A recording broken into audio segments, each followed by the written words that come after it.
సంగతి బాగున్నావా? బాగున్నారా? ఏంటి ఎలా ఉంది కాలేజ్ లైఫ్? కాలేజ్ లైఫ్ అంటే టఫ్గా ఉంటుంది. అంటే మనకి మన స్కూల్లో మనకి పట్టించుకునేవారు, మీరు ఏదైనా కేర్ చేసుకోలేరు, కేర్ చేయడానికి వాళ్ళు ఉన్నారు, మనకి గైడ్ చేయడానికి వాళ్ళు ఉన్నారు, మనమే చూసుకోవాలి. మనం పాస్ అయినా ఫెయిల్ అయినా వాళ్ళు పట్టించుకోరు. మనమే చూసుకుని మనమే చదువుకోవాలి. ఎవరు మనం పట్టించుకుని ఎవరు చూసుకోవాలి. ఇక్కడ స్కూల్లో అయితే మీరు చూసుకుంటారు, ఏదైనా సమాధానం చెప్తారు, ఏదైనా చేస్తారు. ఇక్కడ వాళ్ళు కావట్లేదు. అందుకే మనం చూసిన కొద్దిగా టఫ్గా ఉంటుందండి. మరి 10th క్లాస్లో ఉండేటప్పుడు నేను ఏంటనేమంటారా? బాగా చదువుకోండి, పాస్ అని చెప్పాలి సార్, నీట్గా ఉండండి అని చెప్పాలి. కానీ అప్పుడు మాకు అర్థం కాకపోతే అంటే అక్కడే ఉండను కాబట్టి అందరూ అలాగే ఉండదు అనుకోలేదు. మీరు బయటకు వచ్చినా తెలుస్తుంది. కష్టాలు అనుభవిస్తున్నావా? అంటే ఉన్నాయి సార్. మరి అంటే ఇక్కడ మరి బయట ప్రెజర్, ఇంట్లో ప్రెజర్, అన్ని ప్రెజర్, అక్కడైతే మీరు చూసుకునేవారు అన్ని. అంటే అదే లోకం అనుకున్నాము, కానీ ఇక్కడికి వచ్చిన తర్వాత బయటకు వచ్చినా తెలుస్తుంది అన్ని. అందుకే 10th లో మీరు చదువుకుంటే మంచిగా ఇది అవుతుంది సార్. అంటే స్కూల్ లైఫ్ మీరు చెప్పినట్టు స్కూల్ లైఫ్ ఎందుకు వచ్చినా తెలుస్తుంది అన్ని. జీవితంలో ఏదైనా సాధించాలని స్కూల్ లైఫ్లోనే అనుకోవాలి సార్.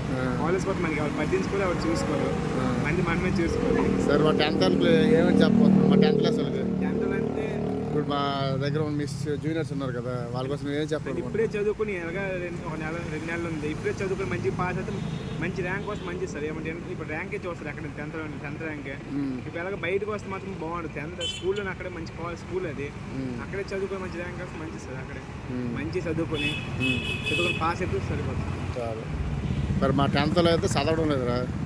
మరి వాళ్ళు ఏమనుకుంటారంటే ఎంజాయ్ చేయాలనుకుంటున్నారు.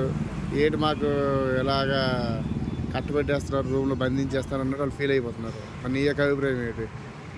నువ్వు అందులో ఒక మెంబర్గా వచ్చావు కదా బయటికి, నీ యొక్క అభిప్రాయం? అప్పుడు అలాగ ఉంది సార్, కానీ ఇప్పుడైతే మళ్ళీ వచ్చి అక్కడ మళ్ళీ చదవాలనిపిస్తుంది సార్. మళ్ళీ 10th మళ్ళీ ఇప్పుడు ఈ 2 నెలలని వచ్చి నీటి చదువుకోవాలంటే అనిపిస్తుంది, కానీ మాకు ఛాన్స్ దొరకదు. ఏదైనా అప్పుడు సార్ స్కూల్ లైఫ్ బయటకు వస్తే అలా ఉండదు. నేనే ఇప్పుడు 10th అయితే నీకు చదువుకోలేని అనిపిస్తుంది, కానీ అప్పుడు మరి టైం వేస్ట్ చేస్తాను. మరి ఎక్కడైతే ఇక్కడైతే మరి అంతే సార్. ఇక్కడ అందరూ ఒకలాగే అంటే ఎవరి దగ్గర చూసుకుంటారు, అంటే ఎవరు పట్టించుకోలేదు. ఇప్పుడు మళ్ళీ స్కూల్కి వచ్చారని కానీ మరి అవ్వచ్చు సార్. సరే, నీ తరపు నుంచి తమ్ముళ్ళకి ఒక మాట చెప్పి. అంటే ఏది లేదంటే ఇప్పుడే టైం చదువుకొని టైం చూసుకుంటే మంచిది సార్. అంటే ఇప్పుడు నైట్ 12 అయినా 4 అయినా లేచినప్పుడు దానికి ఇచ్చేసుకోవాలి సార్. అంటే ఇప్పుడు ఏదైనా టైం లేచాము అంటే చదువుకొని సరిపోతుంది. ఇప్పుడు ఏదో నేర్చాము అనుకో, అది ఎప్పటికైనా మనకి యూజ్ అవుతుంది పబ్లిక్కి. అది మరి 18 నేర్చుకుంటూ వచ్చి నిద్ర మొత్తం నుండి పడుకొని అది కొంచెం వేస్ట్ సార్. సరే, థ్యాంక్ యూ.